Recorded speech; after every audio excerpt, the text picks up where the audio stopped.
गुरु के सुमिरन मात्र से नासत विघ्न अनंत, तासे सर्वारंभ में ध्यावत हैं सब संत। सद्गुरु की महिमा अनंत, मोसो कहीं न जाए, तन मन धन को सौंप के चरणों रहो समाए।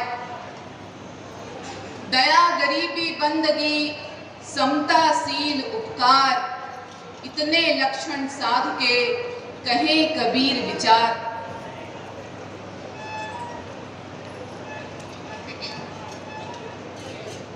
कण कण में विद्यमान अनंत सत्ता स्वरूप सद्गुरु कबीर साहेब, धनी धर्मदास जी साहेब, आमीन माता साहिबा एवं 4 गुरु वंश 42 साहेब के पावन चरण कमलों में कोटि कोटि बंदगी करते हुए सभा में उपस्थित समस्त साहेब के प्रेमी हंस जनों को भी मेरी साहेब बंदगी साहेब।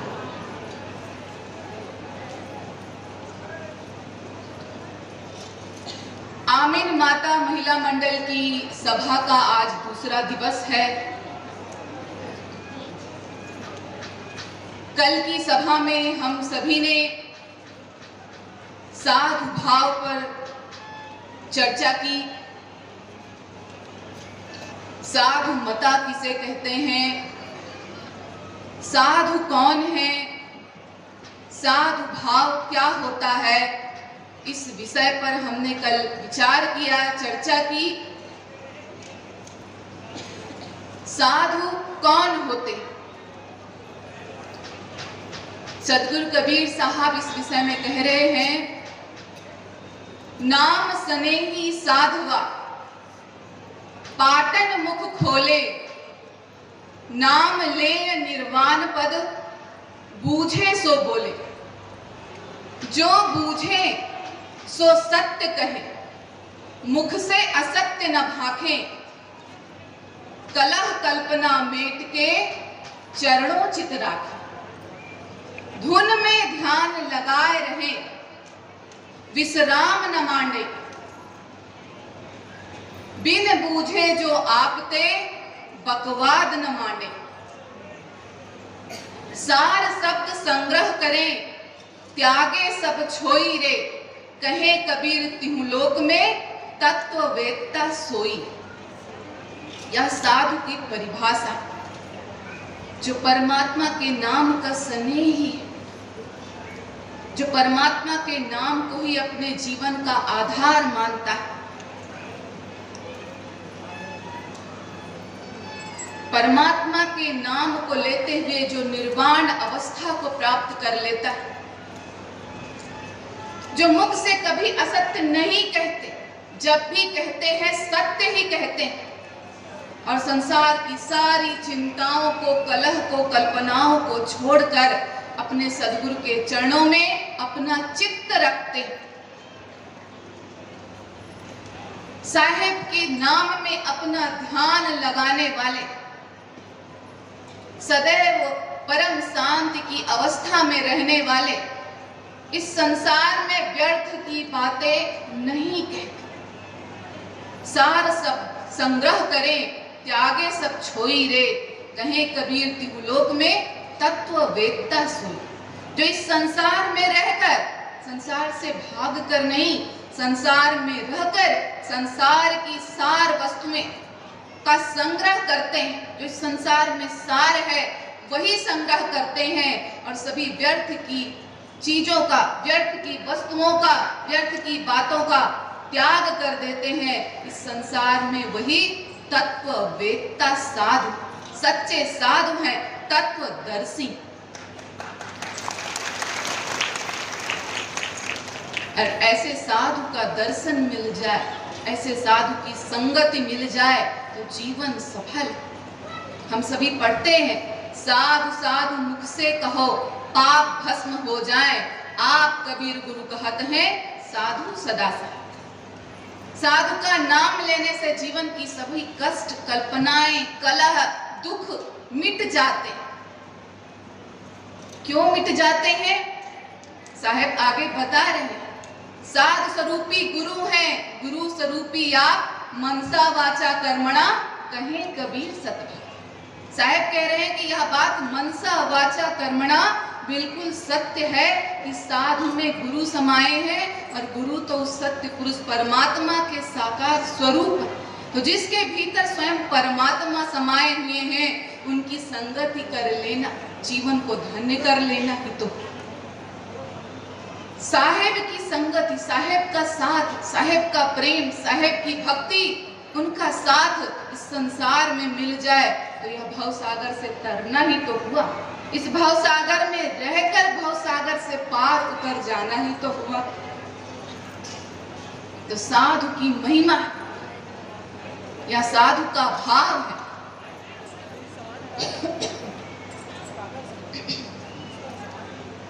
तो हम सभी साधु के भाव, साधु के सद्गुणों पर चर्चा कर रहे थे कि साधु के सद्गुण क्या होते हैं, साधु का सहज भाव क्या होता है। साहेब कहते हैं, दया, गरीबी, बंदगी, समता, शील, उपकार, इतने लक्षण साधु के कहें कबीर विचार। दया, गरीबी, बंदगी, समता, शील, उपकार, ये सभी गुण साधु के गुण होते हैं, उनके नेचुरल क्वालिटीज होती हैं, उनका सहज स्वभाव होता है। तो साहेब सभी सद्गुणों में सबसे पहले दया शब्द को कहते हैं। दया सद्गुण के बारे में कह रहे हैं। साधु का प्रथम भाव दया है। दया को अंग्रेजी में मर्सी कहते हैं और उर्दू में रहम कहते हैं।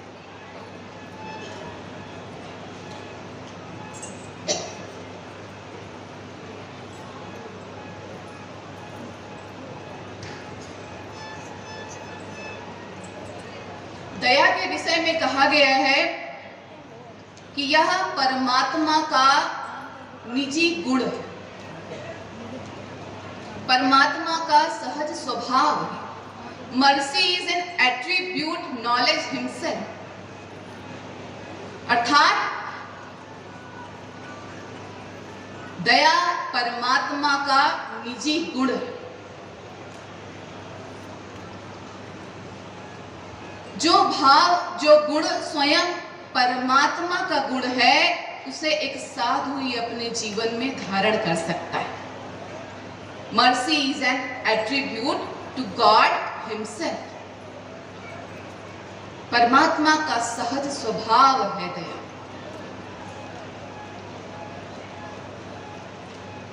हम सभी साहेब का पद गाते हैं कि मुखड़ा क्या देखे दर्पण में, तेरे दया धर्म नहीं मन।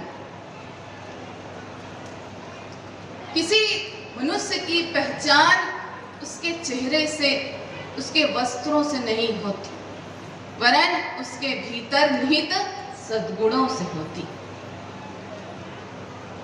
चेहरे की सुंदरता, वस्त्रों की सुंदरता कुछ देर के लिए आकर्षित कर सकती है, प्रभावित कर सकती है, परंतु सद्गुणों का प्रभाव तो कुछ और ही होता है। सद्गुणों से तो स्वयं परमात्मा रीझते। तो मनुष्य की पहचान वस्त्रों से, उसके चेहरे से नहीं होती, उसके भीतर निहित सद्गुणों से होती। तभी तो साहेब कह रहे हैं, मुखड़ा क्या देखे दर्पण में, तेरे दया धर्म नहीं। हम धर्म का अर्थ क्या समझते हैं? धर्म क्या है? किसे कहते हैं धर्म? यदि यह प्रश्न पूछा जाए तो धर्म की बड़ी बड़ी व्याख्याएं, बड़ी बड़ी परिभाषाएं लोग कहते हैं, सामने आ जाती हैं, परंतु दुख की बात यह है कि धर्म से हम उतने ही अनभिज्ञ हैं, दूर नहीं समझ सके हैं धर्म। साहेब कह रहे हैं बड़े ही सरल सटीक शब्दों में कि समझो धर्म है क्या। जहां दया तहां धर्म, जहां लोभ तहां पाप, जहां क्रोध तहां काल है, जहां क्षमा तहां। तो जहां दया भाव वहीं धर्म, जहां दया तहां धर्म।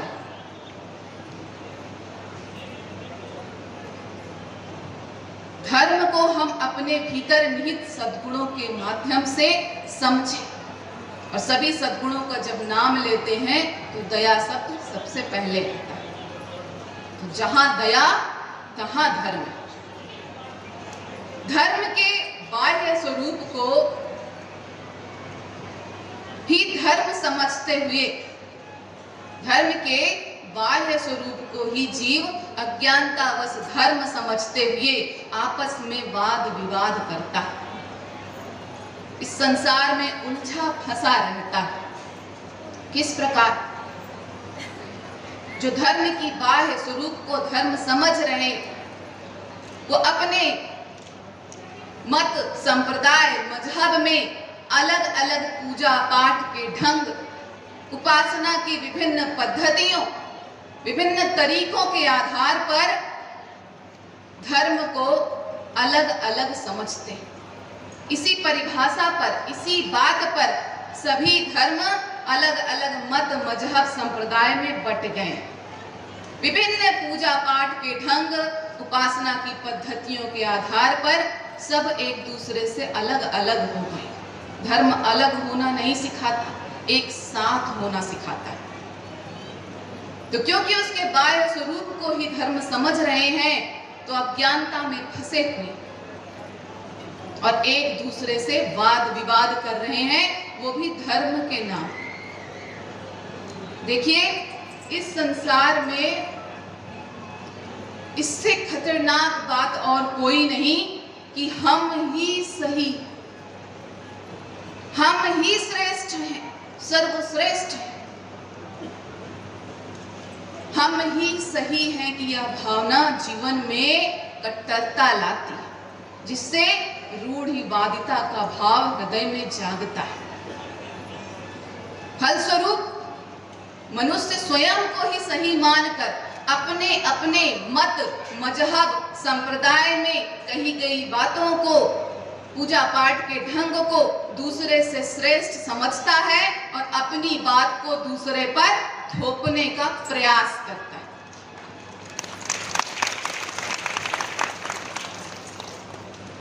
सबकी यही धारणा है, सभी यही सोचते हैं कि हम ही सर्वश्रेष्ठ हैं, हमारा ढंग ही सही है, हम जो कह रहे हैं, हम जो बता रहे हैं वही सही, हमारा तरीका ही सही। इस बात पर इस संसार में वाद विवाद बढ़ते बढ़ते विनाश का रूप ले लेता है। जिस धर्म के नाम पर सभी मनुष्यों को जीना सीखना आना चाहिए, उसी धर्म के नाम पर लोग एक दूसरे को मरने मारने पर उतारू हो जाते हैं और धर्म के नाम पर धर्म पाल रखते हैं। तो धर्म नहीं पालना है, धर्म के वास्तविक स्वरूप को समझना है। यदि धर्म के आंतरिक स्वरूप जो ये सद्गुण है, दया, क्षमा, शील, संतोष, करुणा, इन भावों को अपने हृदय में धारण कर ले, तो भेदभाव का संसार में प्रश्न ही नहीं उठता। तो धर्म बाह्य आचरण नहीं है, धर्म आत्मा का जागरण है। जब सद्गुणों को अपने भीतर धारण करेंगे, तब दया भाव को, दया धर्म को समझ पाएंगे, मानव धर्म को समझ पाएंगे। बाह्य आडंबरों में फंसे रहेंगे तो धर्म को कभी समझ नहीं सकते। बाह्य आडंबरों, ढोंग पाखंड का नाम धर्म नहीं होता है। भीतर से जागकर परमात्मा को पा लेने का नाम धर्म होता है। तो जब सद्गुण भीतर आएंगे, तब ही परमात्मा से मिल पाए। दया भाव को हृदय में रखना है, तभी परमात्मा मिले। बाह्य आडंबरों में फंसे रहेंगे, ढोंग में, दिखावे में, छलावे में फंसे रहेंगे, तो इस भवसागर में उलझे ही रहे। साहेब दया भाव के विषय में क्या कह रहे हैं कि यह बाह्य आडंबर व्यर्थ है, किसी काम का नहीं है, दया भाव को जो अपने हृदय में धारण करता है वही सच्चा धार्मिक। साहेब कह रहे हैं 4 वेद 6 शास्त्र और 18 पुराण में जोई नर दयावंत सोई नर नर। मूड के मुड़ाए से कितने नर तर गए, भेड़ न तरे जाके नित सर सर। जटा के बढ़ाए से कितने नर तर गए, मोर न तरे जाके लंबे लंबे पर। जल में नहाए से कितने नर तर गए, मीन न तरे जाके जल ही में घर। कहे कबीर सुनो धर्मदास, जाके उर दया व्यापे सोई भव तर। ये साहेब जीवों को समझा रहे हैं कि 4 वेद 6 शास्त्र और 18 पुराण में जोई नर दयावंत सोई नर नर। साहेब कह रहे संसार में वही मनुष्य है, वही मानव है जिसके भीतर दया भाव, और जिसके भीतर दया भाव नहीं उसे तो साहेब मानव ही नहीं मान रहे हैं। अपना भक्त मानना तो बहुत दूर की बात है। पहले मानव बने तब भक्त बन पाएंगे। तो दया भाव को हृदय में धारण करते हुए जीव सच्चा मनुष्य बन सकता है, साहेब का भक्त बन सकता है। बाह्य आडंबरों का खंडन कर रहे हैं साहेब कि मूड के मुड़ाए से कितने नर तर गए, भेड़ न तरे जाके नित सर सर। अगर मात्र सिर के बाल हटाने से कोई साधु बन जाए, कोई भवसागर से पार चला जाए, तो सबसे पहले उस भेड़ को तरना चाहिए, क्योंकि उसके तो पूरे शरीर से ही बाल उतार लिए जाते हैं, तो उसे तो कब का तर जाना चाहिए। पर क्या वह भेड़ तरी? और वो नहीं तरी तो ऐसी मान्यता रखने वाले, ऐसा भाव रखने वाले कि बाल मुंडाने से भवसागर से पार उतरा जा सकता है, कोई तर नहीं सकता। आगे भी साहब उदाहरण दे रहे हैं, जटा के बढ़ाए से कितने नर तर गए, मोर न तरे जाके लंबे लंबे पर। अगर मात्र जटा के बढ़ाने से, वेशभूषा बना लेने से, दाढ़ी बढ़ा लेने से कोई साधु बन जाता है, तो मोर को तो कब का साधु हो जाना चाहिए था, भवसागर से पार हो जाना चाहिए था, क्योंकि उसके तो जटा क्या लंबे लंबे पंख, इतनी लंबी लंबी जटाएं हैं, तो उसे तो कब का मुक्त हो जाना चाहिए था। पर अगर वो मुक्त नहीं हुआ तो ऐसा भाव रखने वाले इसी जटा के बढ़ाने से साधु हो जाएंगे, भवसागर से पार हो जाएंगे, नहीं हो सकता। आगे साहेब कह रहे हैं, जल में नहाए से कितने नर तर गए, मीन न तरे जाके जल ही में घर। तीर्थों की तरफ साहेब इंगित कर रहे हैं। जो जीव यह भ्रम पाले हुए हैं, धर्म के नाम पर यह भ्रम पाले हुए हैं कि हम जीवन भर जो मन करे करते रहें, परमात्मा को याद भी न करें, उनका नाम भी न लें, इस संसार में रहकर सारे सांसारिक कार्यों में लिप्त रहें, विषय विकारों से जुड़े रहें, जो मन करे सो करे, और बाद में तीर्थ में जाके नहा ले और भवसागर से पार हो जाए। तो इस बात का खंडन करते हुए साहेब कह रहे हैं कि वह मछली जो जल में रहती है, जो सदैव जल में ही निवास करती है, जिसका जल ही में घर है, जब वो भवसागर से पार नहीं गई तो कुछ छींटे जल के डाल लेने से भवसागर से पार नहीं जा सकते। बाह्य स्नान से कुछ नहीं होने वाला, आंतरिक स्नान, सद्गुरु की ज्ञान गंगा के आंतरिक स्नान से ही जीव मुक्त हो सकता है। तो साहेब यही बात समझा रहे हैं कि जाके उर दया व्यापे। कहे कबीर साहेब सुनो धर्मदास, जाके उर दया व्यापे सोई भवतर। इस प्रकार के ढोंग पाखंड बाह्य आडंबर से कोई जीव तर नहीं सकता। तरेगा वही जिसके भीतर दया भाव। तो बाह्य वेशभूषा का नाम साज नहीं होता है। साधु को सद्गुणों से पहचानना है, भीतर से पहचानना है, उनका प्रकाश सहज ही फूट पड़ता है। सच्चे साधु का दर्शन करें तो वो किसी भी रूप में है, किसी भी रूप में है, जो सहज सद्गुणों का प्रकाश उनके भीतर से फूटता है, वह उनमें परमात्मा का दर्शन करा ही देता है। तो साहेब व्यर्थ के भ्रम में फंसने की बात नहीं कर रहे, दया भाव को हृदय में धारण करने की बात कर रहे हैं कि जिसके भीतर दया है वही सच्चा मनुष्य है, साहेब का भक्त है, सच्चा साधु। दया भाव प्रदर्शन की, दिखावे की बात नहीं। आज लोग देखें दया को प्रदर्शन से जोड़ रखा है, दया शब्द को प्रदर्शन से जोड़ रखा है। दूसरों को दिखाने के लिए, रिझाने के लिए, अपनी ओर आकर्षित करने के लिए झूठा दया का प्रदर्शन करते हैं। दया प्रदर्शन की बात नहीं है, दया भीतर का भाव है जो एक मानव साधु के भीतर ही होता है। एक बार एक राजा अपने राज्य में भ्रमण कर रहे थे। उस राजा की ये आदत थी कि उसे अपना यशोगान सुनना बड़ा पसंद था।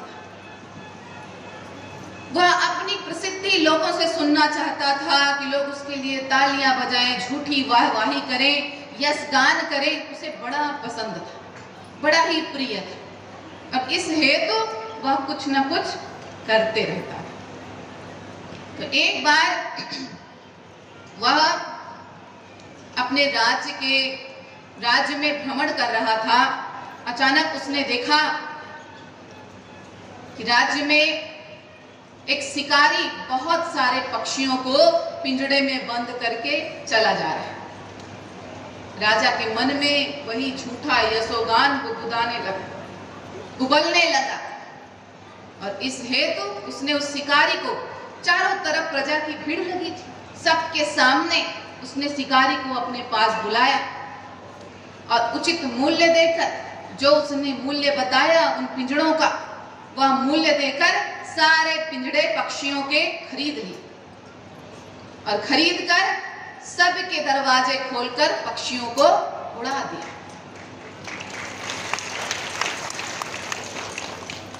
सभी राजा की वाहवाही करने लगे। अरे देखो हमारे राजा कितने दयालु हैं, पक्षियों का दुख कष्ट देखा नहीं गया, पिंजड़ा खोलकर खरीदकर उसे उड़ा दिया। वाह वाह वाह वाह, कितने हमारे राजा दयालु, बड़े दयालु हैं हमारे राजा। प्रजा देखकर खुश, राजा सुनकर खुश। अब तो ये रोज का क्रम बन गया। रोज राजा अपने राज्य में जब घूमने निकलता और जिस स्थान से निकलता जहां उसने शिकारी से पिंजड़े खरीदे थे, वह शिकारी रोज वहां आकर बहुत सारे पिंजड़े लेकर खड़ा हो जाता।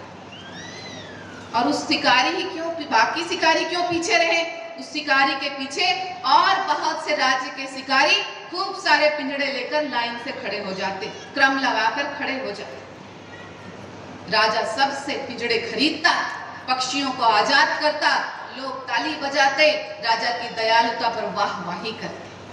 ये रोज का क्रम बन गया। एक संत जी रोज इस दृश्य को देखते।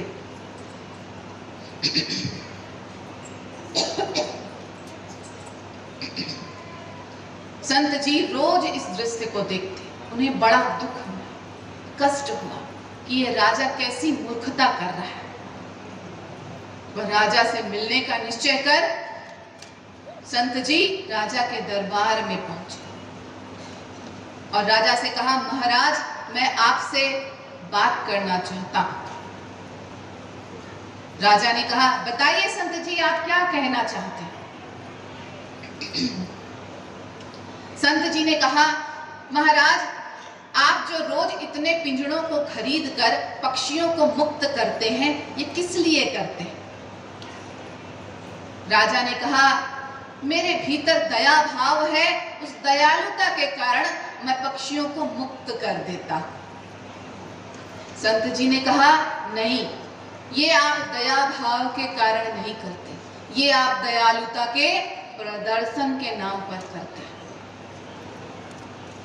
आप इस बात को समझ नहीं रहे हैं कि आपके इस दयालुता के झूठे प्रदर्शन के नाम पर जो शिकारी एक महीने में जितने पक्षियों को पकड़ते थे, आज प्रतिदिन उतने पक्षियों को पकड़ने लगे। कितने ही पक्षी इतने परेशान हैं, व्याकुल हैं, कितने पक्षियों के प्राण इस पकड़ा पकड़ी में निकल जाते हैं, वो पक्षी मर जाते हैं। अगर आपके भीतर सच्ची दया भाव है तो आप पक्षियों के शिकार पर ही प्रतिबंध लगा देते, तब समझ में आता कि आपके भीतर सच्ची दया भाव।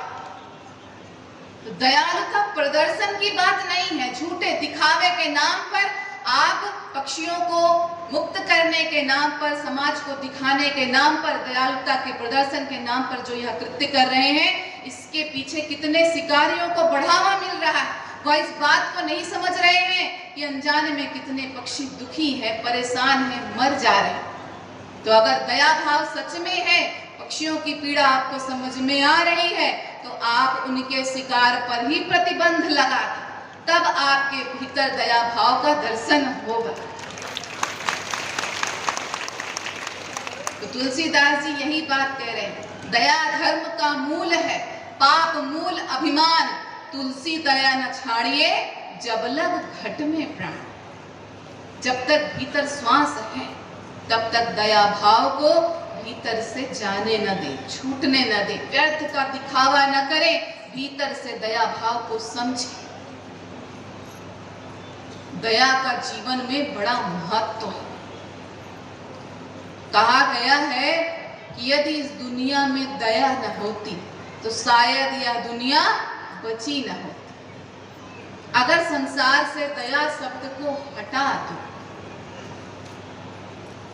दया शब्द को गायब कर दो, तो अहिंसा का स्थान हिंसा ले लेती, और जब अहिंसा का स्थान हिंसा ले लेती है तो संसार में क्या भयावह स्थिति उत्पन्न होती है, विनाश लीला शुरू हो जाती है, मानवता का अस्तित्व ही खतरे में आ जाता है। मनुष्यता का आधार दया पर ही तो टिका है, दया समाप्त तो मनुष्यता का अस्तित्व खतरे में आ जाता है। और इसका उदाहरण देख लीजिए आज संसार। आज मनुष्य ने सुख सुविधा के इतने साधन इकट्ठे कर लिए हैं, आज विज्ञान ने इतनी प्रगति कर ली है कि सुख सुविधा के तमाम साधन जीवन में हैं, परंतु फिर भी जीव सुखी क्यों नहीं, दुखी क्यों? हर पल डरा रहता है, सहमा रहता है, भय से पीड़ित रहता है कि कब इस दया भाव के अभाव में कोई आदमी आदमखोर बनकर हमारे सामने ना आ जाए, कब कोई मानव दानव बनकर हमारे सामने ना आ जाए। हर पल मनुष्य इस संसार में डरा हुआ, कारण यही है कि दया भाव का इस संसार से अभाव होते जा रहा है। तो दया को धर्म के जैसे भीतर धारण करना, आत्मा का स्वभाव है दया, अपने भीतर दया भाव को धारण करना। दया भाव वही रख सकता है जो सबसे प्रेम करना जानता। Love to all leads mercy to all. जो सबसे प्रेम करता है वही सबके प्रति दया भाव रखता है।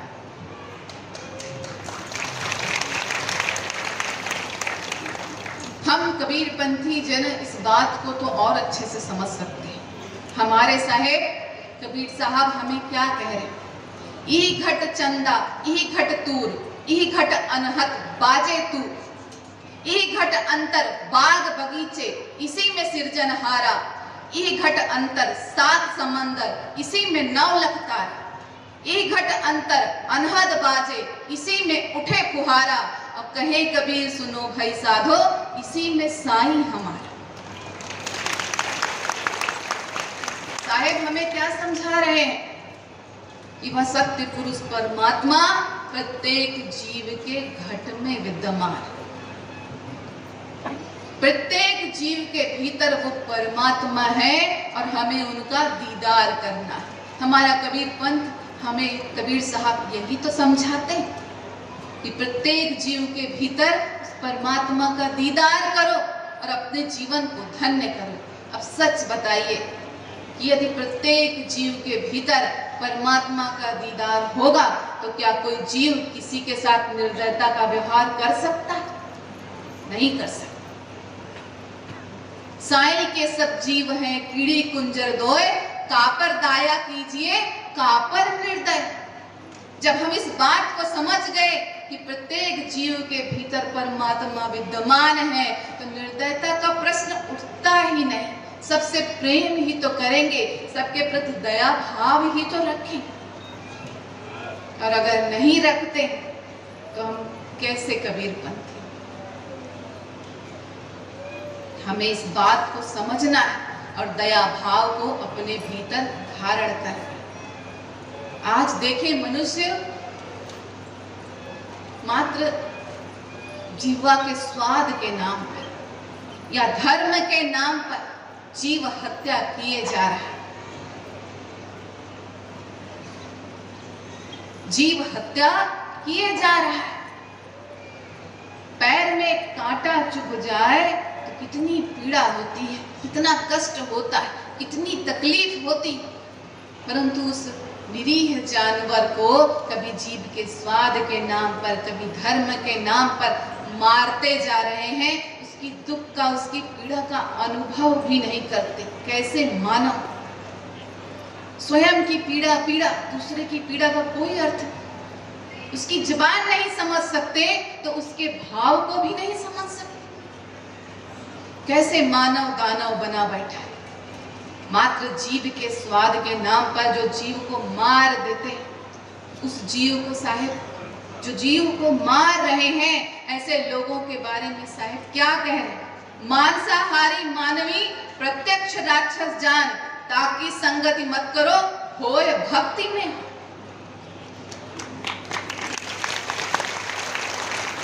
जीव भक्षण करने वाले मनुष्य को साहिब मनुष्य ही नहीं मान रहे, उसे साहेब कह रहे हैं कि वो प्रत्यक्ष राक्षस है, उसके साथ बैठो भी मत। समझे इस बात को कि दया भाव कितना आवश्यक है। धर्म के नाम पर जीवों की हत्या कर रहे हैं लोग, अधर्म कर रहे हैं लोग।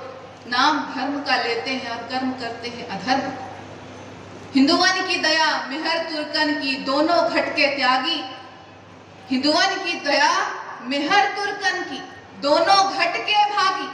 वे हलाल वे छटका मारे, आग दो घर लाए। हिंदू दया के नाम पर, मुसलमान मेहर के नाम पे निरीह पशुओं की, जीवों की हत्या कर रहे हैं और उसे धर्म से जोड़ रहे हैं। क्या ज्ञान था? किस धर्म में, किस मत में, किस मजहब में, संप्रदाय में लिखा है कि तुम दूसरे जीव को मार? कहीं नहीं लिखा है। यह ढोंग है, पाखंड है, अधर्म है। इस अधर्म से दूर रहना है, तभी धर्म को समझ सकते हैं। जिन जीवों को मार रहे हैं, अगर कहा जाए कि उसी जीव में वापस प्राण डाल दो, डाल सकते हैं। उस जीव में वापस प्राण फूंक दो, फूंक सकते हैं। जब नहीं फूंक सकते, उतनी शक्ति नहीं है कि उसको जीवन वापस दे सके, तो उसका जीवन लेने का अधिकार किसने दिया?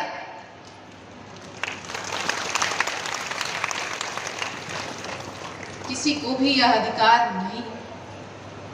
सभी साहेब के जीवन, निर्दयता का प्रश्न कैसे उठता है?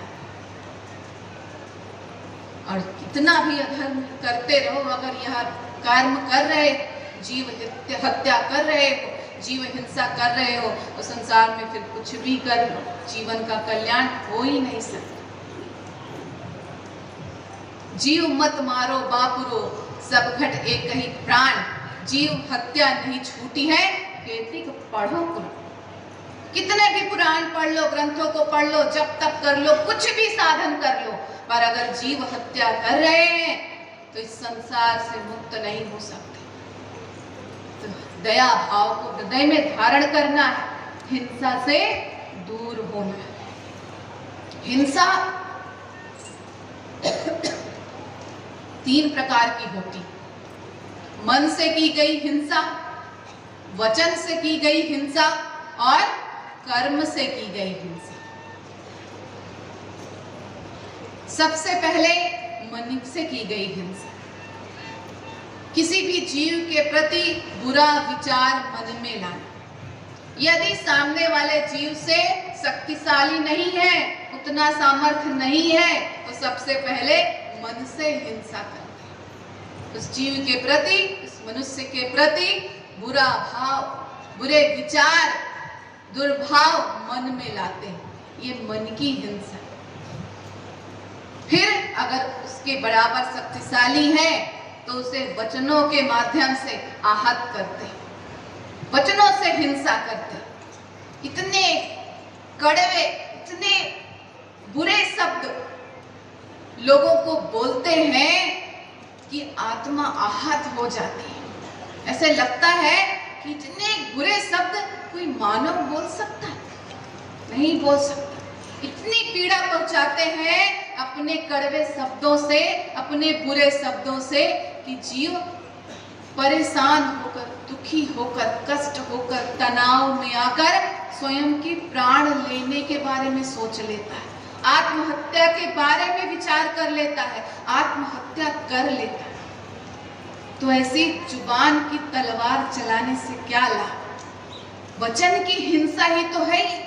इतने बुरे वचन, इतनी गंदी बातें दूसरों को बोल जाते हैं, कह जाते हैं कि तनाव में आकर जीव अपने प्राण त्यागने के बारे में सोच लेता है, आत्महत्या करने के बारे में सोच लेता है। और शक्तिशाली है तो फिर तो बात ही क्या, मार रहे हैं, पीट रहे हैं, उसके प्राण ही ले रहे हैं। तीनों बातें हिंसा ही है। मन से की गई, वचन से की गई या कर्म से की गई, तीनों हिंसा ही। और तीनों भाव से किसी को पीड़ा पहुंचाना हिंसा ही है। और अगर तीनों भावों को अपने भीतर लाएंगे, चाहे मन से, वचन से या कर्म से, हिंसा का परिणाम क्या होगा? जिसके प्रति हिंसा का भाव रख रहे हैं उसका बुरा हो ना हो, उसका कुछ भी गलत हो ना हो, उसका नुकसान हो ना हो, अपना बुरा, अपना नुकसान पहले होता है। जब हम किसी व्यक्ति के बारे में बुरा सोचते हैं, बुरी बातें बोलते हैं, बुरा व्यवहार करते हैं, तो सबसे पहले हम स्वयं का बुरा करते हैं। क्यों? क्योंकि सबसे पहले जैसे ही बुरा विचार आया, दुर्भाव आया, हमारे भीतर हिंसा का वातावरण बन जाता है। हमारे भीतर हिंसा का भाव आते ही हिंसा का वातावरण हमारे भीतर निर्मित हो जाता है। और कहते हैं कि जैसा हम सोचते हैं, जैसा हम विचार करते हैं, वैसे ही हम हो जाते हैं। तो दूसरे का बुरा हो ना हो, पहले हमारा बुरा होता है। जिस भीतर, जिस हृदय में परमात्मा का वास है, वहीं हिंसा का भाव लाएंगे तो इस भवसागर में भीतर परमात्मा से दूर हो जाएंगे। भीतर हिंसा का भाव लाते ही हम परमात्मा से दूर हो जाएंगे। तो यदि इस भवसागर में परमात्मा से दूर हो गए तो स्वयं का बुरा इससे ज्यादा हो क्या सकता है? कुछ नहीं हो सकता। जो मानव जीवन 84 लाख योनियों में भटकने के बाद परमात्मा को पाने के लिए हुआ, उस दया भाव के अभाव में हिंसा भाव उस हृदय में धारण कर परमात्मा से स्वयं को दूर कर लिया, तो इससे ज्यादा स्वयं के लिए अहित किया क्या, बुरा किया क्या स्वयं के लिए? तो यह सब इसी कारण होता है, दया भाव के अभाव के कारण। तो दया करना है, दया भाव का अर्थ समझना। दया करो धर्म को पाल, जग से रहो उदासी, अपना सा जीव सबको मानो, तब ही मिले अविनाशी। दया भाव को हृदय में धारण करना, मानव धर्म को अपने जीवन में अपनाना, इस संसार में रहकर संसार से मुक्त रहना, प्रत्येक जीव के भीतर परमात्मा का दीदार करना है, उससे प्यार करना है और अपने जीवन को धन्य कर लेना है। तो इसीलिए साहेब साधु का पहला लक्षण दया को बताते हैं।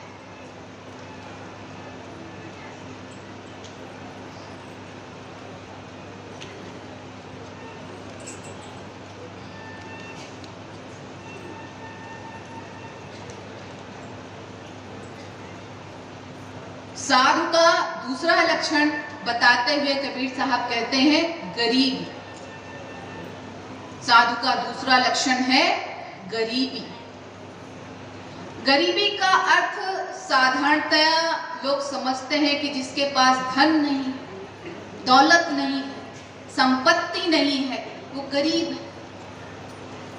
और जिसके पास धन है, दौलत है, संपत्ति है, वह अमीर है।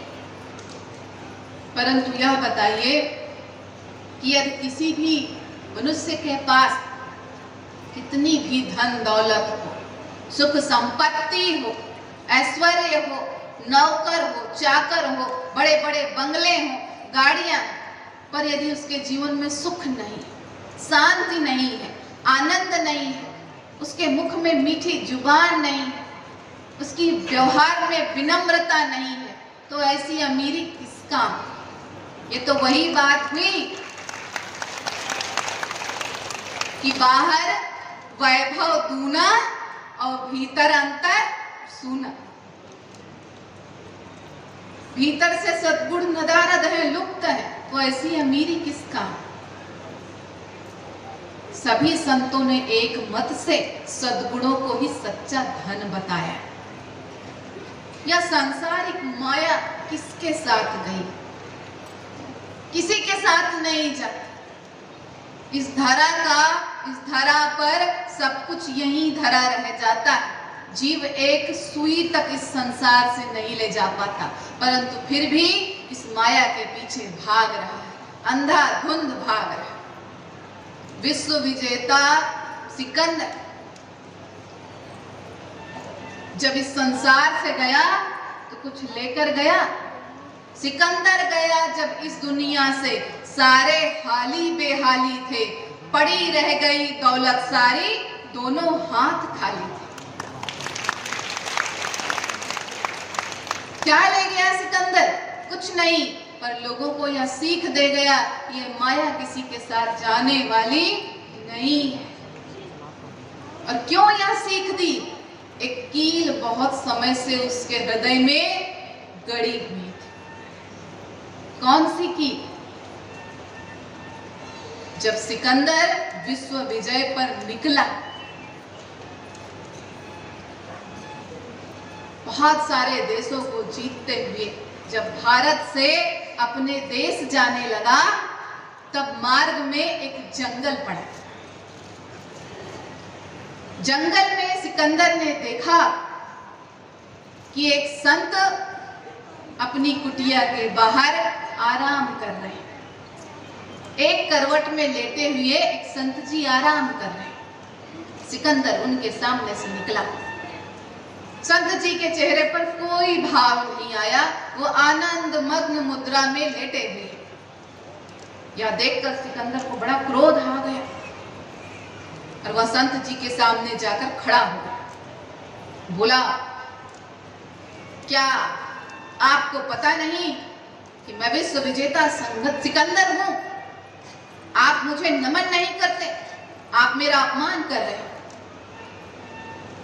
संत जी ने कोई इस बात का उत्तर न देते हुए स्वयं उससे एक प्रश्न पूछा, सिकंदर, तुम इतना खून खराबा, इतनी हिंसा क्यों करते हो? सिकंदर ने कहा, ताकि सारी दुनिया मेरे मुट्ठी में आ जाए, ताकि सारी दुनिया की धन दौलत ऐश्वर्य सुख सुविधा के साधन, सारे नौकर चाकर सब कुछ मेरे पास आ जाए, इसलिए मैं यह हिंसा करता हूं। संत जी ने पूछा, अच्छा, अगर यह सब कुछ तुम्हें मिल जाए तो उससे क्या होगा? सिकंदर ने कहा कि जब सारी दुनिया की दौलत मुझे मिल जाएगी तो मैं बड़े सुख से, बड़े आनंद से अपना जीवन जीऊंगा। संत जी ने कहा, अच्छा तो ये सारी हिंसा तुम सुख आनंद पाने के लिए, शांति पाने के लिए अपने जीवन में कर रहे हैं, परंतु सुख शांति आनंद का अनुभव तो मैं यहाँ लेटे लेटे ही परमात्मा का नाम लेते लेते सहज भाव से पा रहा। इतनी हिंसा की क्या आवश्यकता थी? यह कहकर संत जी हंसे और दूसरी करवट लेकर फिर से आनंद मग्न हो। इधर सिकंदर, काटो तो खून नहीं, अवा खड़ा जड़, ये क्या कह दिया संत जी ने? बात दिल से निकली थी तो दिल तक पहुंच गई।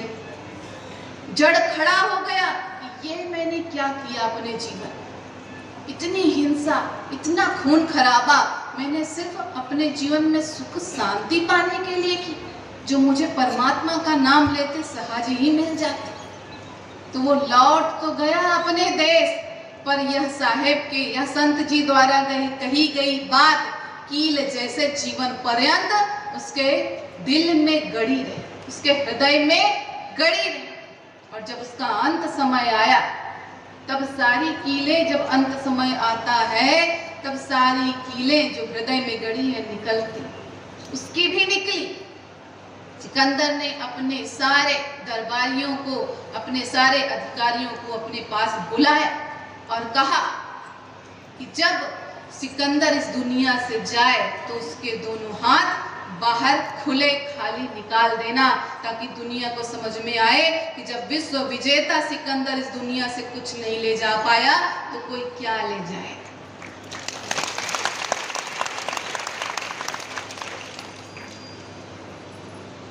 परंतु दुनिया को ये बात समझ में नहीं आती। यदि कोई हमारा मित्र है, हमारा साथ छोड़ दे, तो हम कहते हैं बड़ा धोखेबाज दोस्त था, बड़ा धोखेबाज मित्र था, जीवन भर उसका चेहरा नहीं देखेगा, धोखा दिया उसने हमें। माया के विषय में क्यों नहीं कहते? वहां तो पता नहीं है कि वह मित्र धोखा देगा कि नहीं देगा, परंतु यहाँ तो शुरू से पता है और सबको पता है कि यह सांसारिक माया धोखा देगी, किसी के साथ नहीं गई है, नहीं जाए, यह धोखा देगी। परंतु फिर भी इस सांसारिक माया के पीछे अपना जीवन, अपना सब कुछ, अपना विवेक, अपनी सारी सद्गुण, अपना ईमान, अपना धर्म, सब कुछ समाप्त कर देते हैं, सब कुछ भूलकर इस सांसारिक माया के पीछे भागते जाते हैं, जबकि पता है कि यह माया धोखा देगी।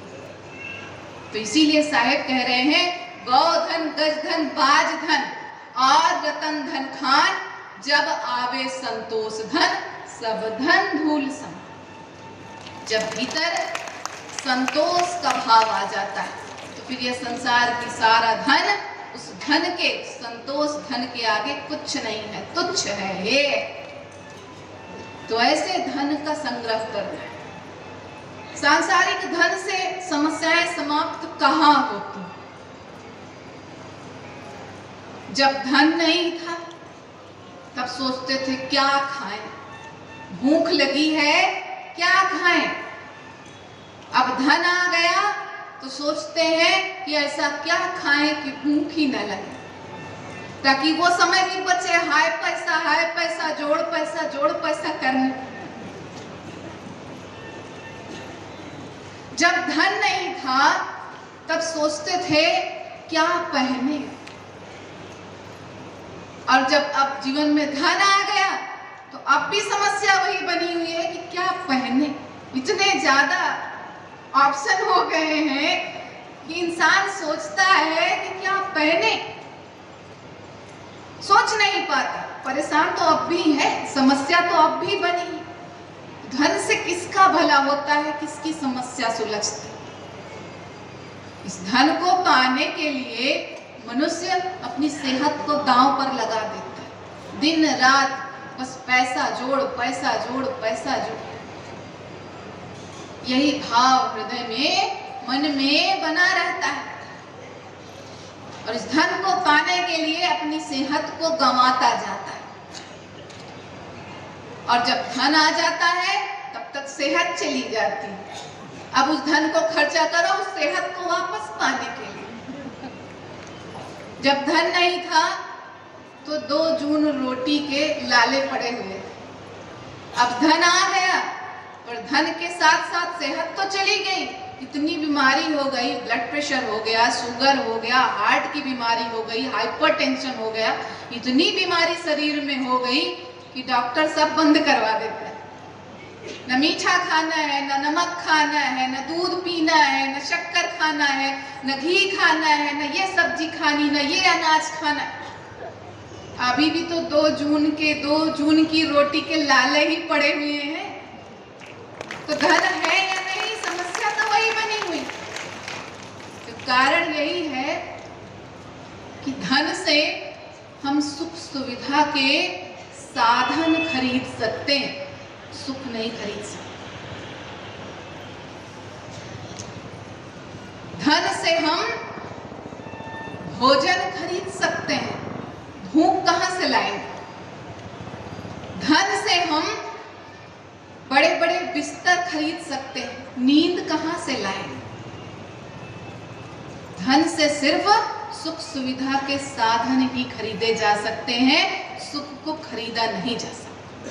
क्योंकि सुख किसके पास है? जो संतोषी जीव। और संतोषी जीव के पास क्या है? क्या है संतोषी जीव के पास जिसके कारण वो सुखी? संतोषी जीव जो मेरे साहेब ने दिया, जो मुझे साहेब की दया से प्राप्त है, वही मेरे लिए पर्याप्त है। यह भाव संतोषी जीव के भीतर होता है। उसे यह ज्ञात होता है कि इस संसार में, इस सांसारिक माया की, ये धन की कमाई काम करने वाली नहीं है। तो संतोषी जीव किसकी कमाई करता है? साहेब के नाम की कमाई। और जिसने साहेब की नाम की कमाई कर ली वही सच्चा धनी। कबीर सब जग निर्धना, धन मनता नहीं कोई, धन मनता सोई जानिए, जाके राम नाम धन। तो परमात्मा के नाम की कमाई ही वह सच्ची कमाई है जो मनुष्य के इस लोक और परलोक दोनों को तारती। जब तक इस लोक में है, साहेब की नाम की कमाई करके सुखी है, प्रसन्न है, आनंद मग्न है, शांति की अवस्था में है। और जब इस संसार से जाए तो परलोक में भी वही सुख, शांति, आनंद, परम शांति का भाव बना रहता है।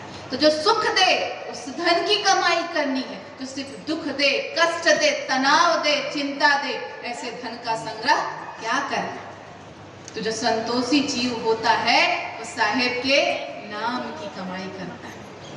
धन वही श्रेष्ठ है जो जीवन को धन्य कर दे। तो ऐसे धन की कमाई साहेब के नाम रूपी धन की कमाई है, जिसे करके प्रत्येक जीव धन्य हो जाता है, श्रेष्ठ हो जाता है। नाम की कमाई करके संतोषी जीव कैसा सुखी हो जाता है। मीराबाई को देखिए, नाम की कमाई करके नाच रहे हैं।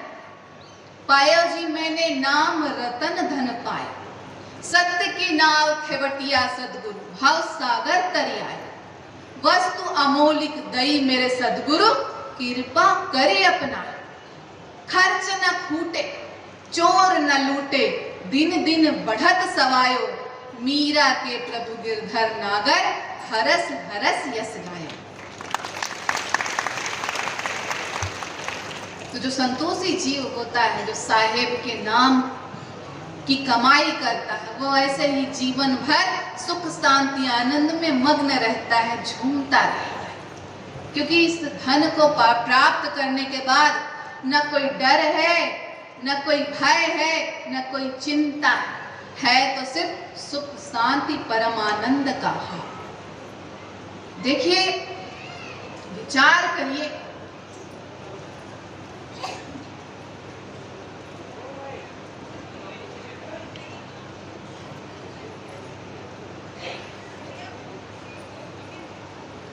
विचार कर देखिए, जीवन में संतोष क्यों नहीं आता?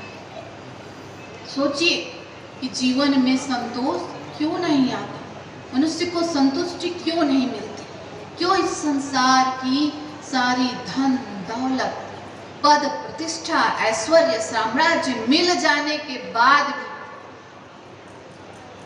संतुष्टि का भाव, संतोष का भाव भीतर नहीं आता? संपूर्ण संसार पर आधिपत्य प्राप्त कर लेने के बाद भी कुछ और का भाव मनुष्य को चैन से जीने नहीं देता। पूरी दुनिया पर विजय प्राप्त कर लेने के पश्चात भी मनुष्य शांति से बैठ नहीं पाता, संतुष्ट नहीं हो पाता। बहुत कुछ मिल जाए फिर भी जीव संतुष्ट नहीं हो पाता। क्यों नहीं हो पाता? क्या कारण है इसका? कारण यह है कि हमें ये सब चाहिए ही नहीं। हमें ये सब चाहिए ही नहीं। क्यों नहीं चाहिए? हम स्वयं को पहचान नहीं पा रहे हैं। हम कौन हैं? हम भीतर से कौन हैं, इस बात को हम पहचान नहीं पा रहे। हम भीतर से यह आत्मा है या यह शरीर है? जब तक स्वयं को ये शरीर मानेंगे, इस शरीर को सुख प्राप्त कराने वाले साधनों को संकलित, एकत्रित करने में लगे रहे, परंतु जीवन में असंतोष बना रहे, क्योंकि हम भीतर से यह आत्मा है और यह आत्मा तो परमात्मा से मिलने के लिए तड़प रही है, व्याकुल है। उस दशा में संसार में शरीर को सुख प्राप्त करने वाले साधनों को इकट्ठा करने में संतोष का भाव आएगा कैसे? हम अपनी मूलभूत आवश्यकताओं को समझें कि हम भीतर से यह आत्मा है, तो संतोष का भाव, संतुष्टि का भाव तभी जीवन में आएगा जब भीतर से स्वयं को आत्मा समझेंगे और अपने आत्मा को सुख आनंद पहुंचाने के लिए, शांति प्राप्त कराने के लिए, संतुष्टि प्राप्त कराने के लिए जीवात्मा को परमात्मा से मिलाने का प्रयास करें। तभी जीवन में संतोष का भाव आए। तभी तो साहेब के नाम की कमाई करनी, साहेब के नाम की कमाई करेंगे, साहेब को अपने हृदय में पाएंगे और जीवात्मा को परमात्मा से मिलाकर इस संसार में धन्य हो जाए। तो परमात्मा के नाम की कमाई करना, तो जो सच्चा साधु होता है वो संतुष्ट भाव का होता है, साहेब के नाम की कमाई करने वाला होता है, वही सच्चा साधु होता है।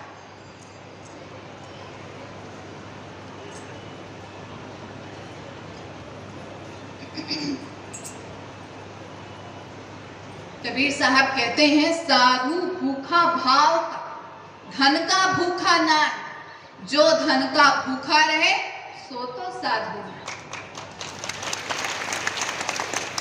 जो साहेब का सच्चा भक्त होता है, साधु होता है, उसे यह सांसारिक माया अपनी ओर आकर्षित ही नहीं कर पाती, अपनी ओर लुभाती ही नहीं, अपनी ओर खींच ही नहीं पाती। संसारी जीव इसीलिए तो इस माया के पीछे भागता है, क्योंकि इस माया की चमक उसे अपनी ओर आकर्षित करती है, सुहानी लगती है, अपनी ओर खींचती है, और मनुष्य, संसारी जीव उस ओर आकर्षित होते खींचते चला जाता है उस माया के पीछे।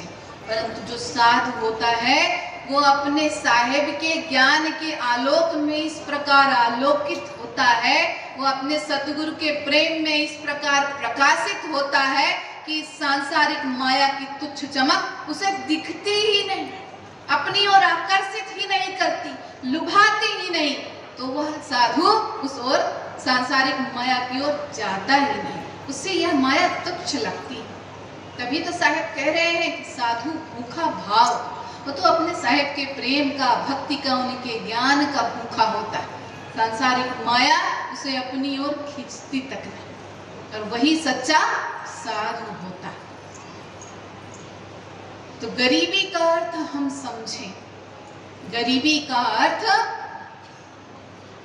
पॉवर्टी, दरिद्रता नहीं होता है। गरीबी का अर्थ ह्यूमिलिटी, दीनता, विनम्रता, दैन्य भाव, अहंकार शून्यता का भाव होता है। और इस दीनता के विषय में महान विचारक कन्फ्यूशियस ने कहा, humility is the solid foundation of all virtues.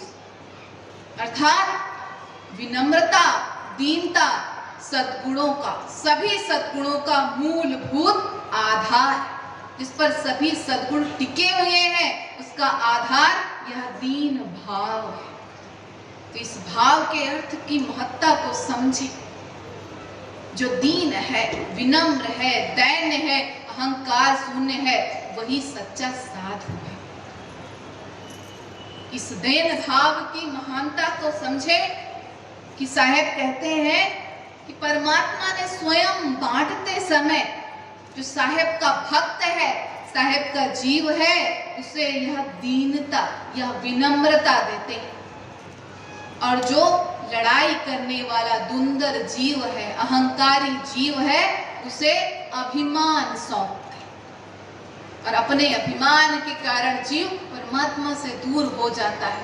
परंतु जो साहेब का भक्त है, दीन भाव प्राप्त कर वो साहेब को प्राप्त कर लेता है। साहेब कहते हैं, दीन गरीबी दीन को, दीन गरीबी दीन को, दुंदर को अभिमान, दुंदर दिल से भरा, दीन गरीबी रा। तो दीन भाव का अर्थ समझना है, दैन्य भाव को, अहंकार शून्यता के भाव को हृदय में धारण करना है। अहंकार शून्य हो जाना है। जो जितना दीन होता है, जितना दैन्य भाव अपने हृदय में रखता है, जितना गरीब होता है, जितना विनम्र होता है, वह उतना ही ऊंचा होता है, उतना ही सद्गुणों को भीतर से धारण किए हुए गुणवान होता है। दीन व्यक्ति के, दीन साधु के जीवन में फिर कैसी भी कठिनाई आए, परिस्थितियां आए, उसका कुछ भी बाल बांका नहीं कर सकती, उसका कोई अहित नहीं कर सकती, क्योंकि वो स्वयं परमात्मा से जुड़ा होता है। तो दीन बनना है इस संसार। एक बार एक नदी को अपने वेग पर बड़ा अभिमान हो गया, घमंड हो गया। उसे यह अभिमान हो गया कि मेरे प्रचंड वेग के कारण, मेरे तीव्र वेग के प्रहार से बड़े बड़े चट्टान, अट्टालिकाएं ध्वस्त हो जाती, बड़े बड़े जंगल ढह जाते, मैं सब कुछ तोड़ सकती हूँ, ध्वस्त कर सकती हूँ, मेरे अंदर इतनी अपार शक्ति। यह भाव, यह अहंकार का भाव नदी के भीतर जा और अपने इस अहंकार भाव को लेकर वो प्रवाहित हुई जा रही और बहते बहते संत जी के आश्रम के पास से गुजरती। एक संत जी के आश्रम के पास से गुजरती। संत जी परमात्मा के ध्यान में लीन है। नदी उनसे कहती है, आपको मुझे भी नमन करना चाहिए। संत जी ने कहा, क्यों? नदी ने कहा, मैं बहुत शक्तिशाली हूँ, मेरे तेज प्रवाह के कारण इस संसार में कोई शक्ति रुक नहीं सकती, टिक नहीं सकती। बड़े बड़े महल, बड़े बड़े पर्वत, चट्टान, पत्थर, जंगल सब कुछ नष्ट भ्रष्ट हो जाते हैं। मेरे अंदर इतनी ताकत है, इतनी सामर्थ्य है मेरे भीतर, तो आपको मेरी शक्ति का नमन करना चाहिए। संत जी ने कहा, मैं तुम्हारी शक्ति को अवश्य मानूंगा, यदि मैं जो कहूं तुम वह करके दिखा दो। नदी ने कहा, मुझे क्या करना होगा बताइए। संत जी ने कहा, तुम्हें बस इतना करना होगा कि मेरे कुटिया के सामने जमीन पर जो घास उगी हुई है, जो दूब उगी हुई है, तुम मुझे उस दूब को उखाड़ कर दिखा दो, मैं तुम्हारी शक्ति को मान जाऊं।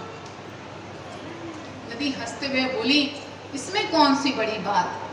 मैं इतने बड़े बड़े पत्थर तोड़ देती हूँ, बड़े बड़े चट्टानों को फोड़ देती हूँ, बड़े बड़े जंगलों को उखाड़ फेंकती हूँ, और आप एक छोटी सी घास उखाड़ने की बात कर रहे हैं। ये तो मेरे बाएं हाथ का खेल, मैं चुटकियों में उखाड़ दूं। यह कहकर नदी वेग से उस दूब को उखाड़ने में लग गई। पहला प्रयास किया, वेग से दूब को उखाड़ने के लिए बढ़ी, परंतु यह क्या, नदी असफल रही। क्रोधित होकर दोबारा पुनः पूर्ण वेग से उस दूब को उखाड़ने में लगी, परंतु फिर असफल। जितनी बार उस घास को, उस दूब को उखाड़ने का प्रयास किया, उतनी बार असफल होती रही। आखिर थक हार कर वह संत जी के चरणों में आ गिरी। भयानक पश्चाताप हुआ उसे, घोर पश्चाताप। दुखी होकर प्रायश्चित करते हुए संत जी के चरणों में आ गिरी और क्षमा याचना करने लगी कि मुझे अपनी शक्ति पर बड़ा अभिमान हो गया था, आपने मेरे उस अभिमान को चूर चूर कर दिया, मैं उस दूब को उखाड़ न सकी। संत जी ने कहा, तुम उखाड़ भी नहीं सकती। क्यों नहीं उखाड़ सकती? क्योंकि वह दूब, वह घास जड़ों से, भूमि से, जड़ से, गहराई से जुड़ा हुआ है। उसकी जड़ें जमीन में धसी हुई हैं, और जब तुम नदी का प्रवाह, जब तुम पूरे वेग से उसके ऊपर से बहती हो, तो वह स्वयं को और झुका लेता है, जिससे तुम्हारा सारा जल ऊपर ही ऊपर से निकल जाता है और उसका कुछ अहित नहीं हो पाता। तो जो विनम्र होता है, जो दीन होता है, जो गरीब होता है, वह भीतर से परमात्मा से जुड़ा होता है। वह इतना झुका होता है, परमात्मा से जुड़ा होता है कि संसार की कोई शक्ति उसका कुछ अहित नहीं कर सकती। तो यह दीनता की महिमा, गुण है। परमात्मा से जुड़े हुए को कोई तोड़ नहीं सकता है। दीन भाव, परमात्मा से जुड़े, दीन रहे, विनम्र रहे, अहंकार शून्य रहे। यह दीनता किस प्रकार की होनी चाहिए हमारे भीतर, किस प्रकार का दैन्य भाव हमारे भीतर होना चाहिए, इसके बारे में हमें कबीर साहब समझाते हैं और कहते हैं, रोड़ा होए रहो बाट का, तज माया अभिमान, ऐसे जन जग में रहे ताहि मिले भगवान।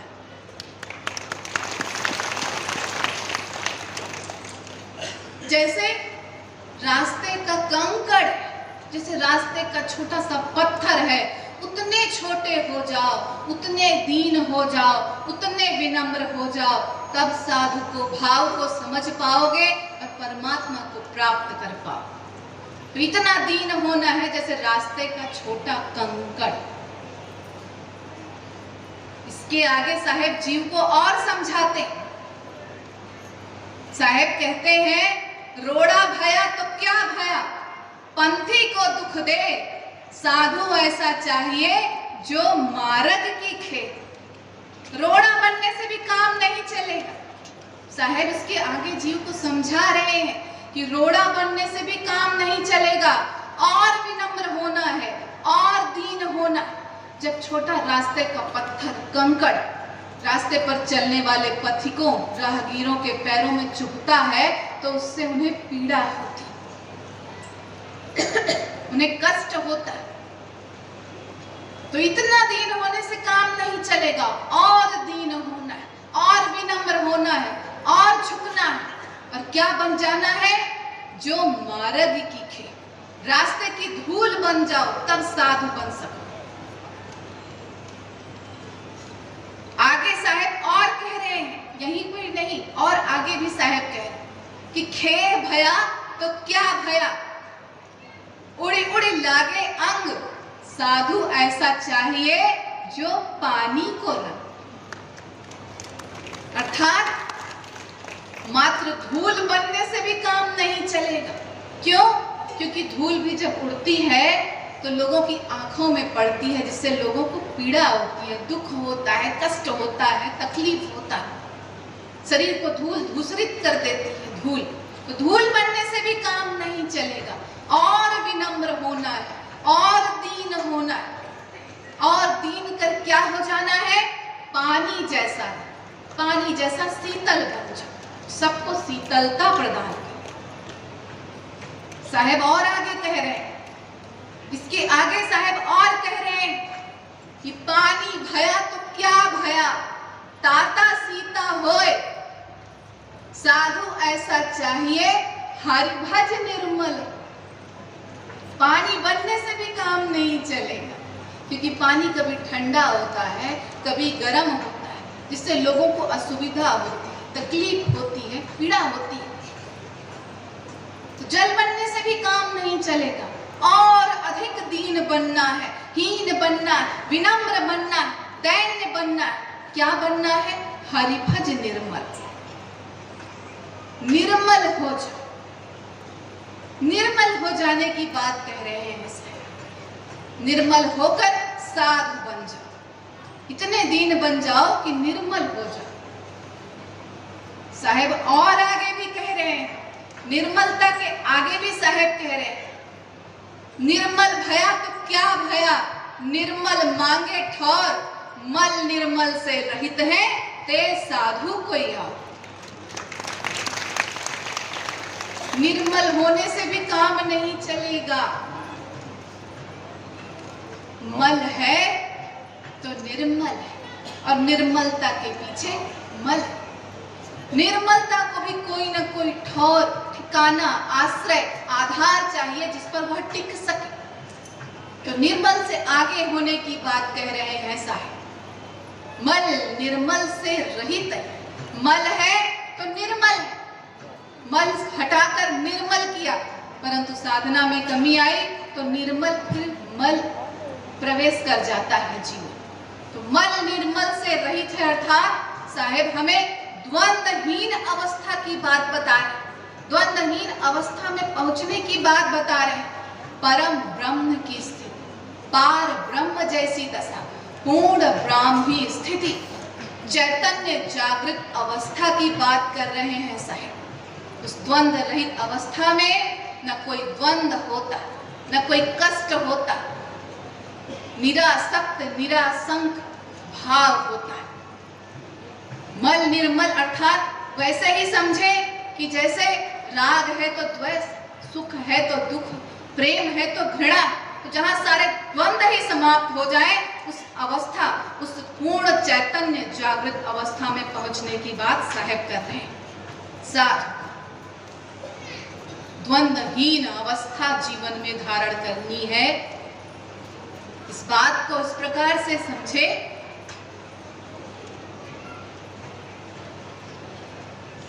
कि जीवन में विरक्ति भाव की आवश्यकता तब पड़ती है जब पहले से आसक्ति की भावना जीवन में होती।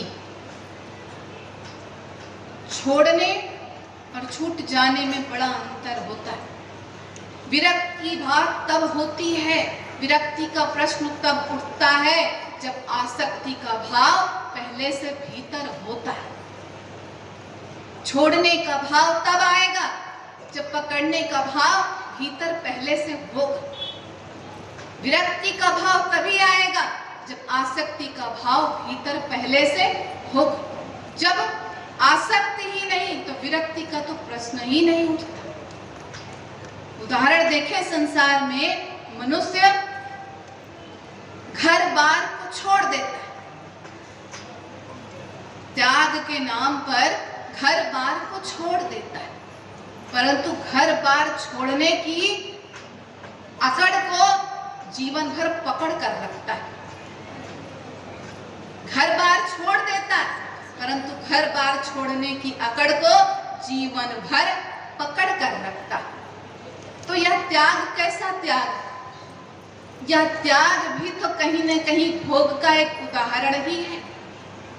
यह विरक्ति भी तो कहीं न कहीं आसक्ति की एक पर्यायवाची ही है। द्वंद्व में तो जीव अब भी, और उस द्वंद्व की अवस्था में जीव करता क्या? घर को छोड़ देता है तो आश्रम बना लेता है, परिवार को छोड़ देता है तो शिष्य बना लेता है। संसार में द्वंद्व में तो वह अब भी, तो इस द्वंद की अवस्था से मुक्त होने की बात कह रहे हैं साहेब, कि जहां आसक्ति विरक्ति का कोई प्रश्न ही ना उठे, भोग त्याग की कोई बात ही न रहे, उस गरीबी भाव को धारण करने के लिए साहेब कह रहे हैं। क्या है सच्ची गरीबी, क्या है द्वंद मुक्त अवस्था? इस संसार में रहकर संसार से मुक्त रहना और परमात्मा से युक्त रहना, यही सच्ची द्वंद्वहीन अवस्था है और यही सच्ची गरीबी। तो ऐसी गरीबी को धारण करने के लिए साहेब कह रहे हैं, जहां मैं का भाव शून्य, सारे द्वंद्व जीवन से समाप्त हो जाए, पार ब्रह्म जैसी पूर्ण पवित्र पावन स्थिति में पहुंच जाना। साहेब कहते हैं, कबीर खड़े बाजार में मांगे सबकी खैर, ना काहू से दोस्ती ना काहू से बैर। सर्व मंगल की भावना उस द्वंद्वहीन अवस्था में पहुंचने के बाद ही प्राप्त होती, ना काहू से दोस्ती ना काहू से बैर। अहंकार भाव शून्य, मैं का भाव शून्य, द्वंद्वहीन अवस्था, पूर्ण ब्रह्म की अवस्था, पूर्ण चैतन्य जागृत अवस्था, जहां पर सभी जीव एक समान लगते हैं, ना काहू से दोस्ती ना काहू से बैर। यह है मल निर्मल से मुक्त वह द्वंद्वहीन अवस्था, वह सच्ची गरीबी की अवस्था, जहां पर सभी जीव एक समान, ना काहू से दोस्ती ना काहू से बैर। सर्व मंगल की भावना, लोक मंगल की भावना हृदय में व्याप्त होती। तो ऐसी गरीबी को धारण करने के लिए साहेब कह रहे हैं, ऐसी गरीबी को जब भीतर जागृत करेंगे, भीतर लाएंगे, तब ही साधु भाव को समझ पाएंगे। तो साधु के लक्षण, दया और गरीबी पर आज हम सबने चर्चा की। अन्य लक्षणों पर चर्चा कल की आगामी सभा में करेंगे। आज इतना ही कहकर आप सबसे आज्ञा चाहूंगी। आप सबने मेरी बात बड़े ही ध्यान से, प्रेम से सुनी। आप सबकी मैं बहुत बहुत आभारी हूँ। इतना ही कहकर आज आप सबसे आज्ञा चाहूंगी। साहेब बंदगी साहेब।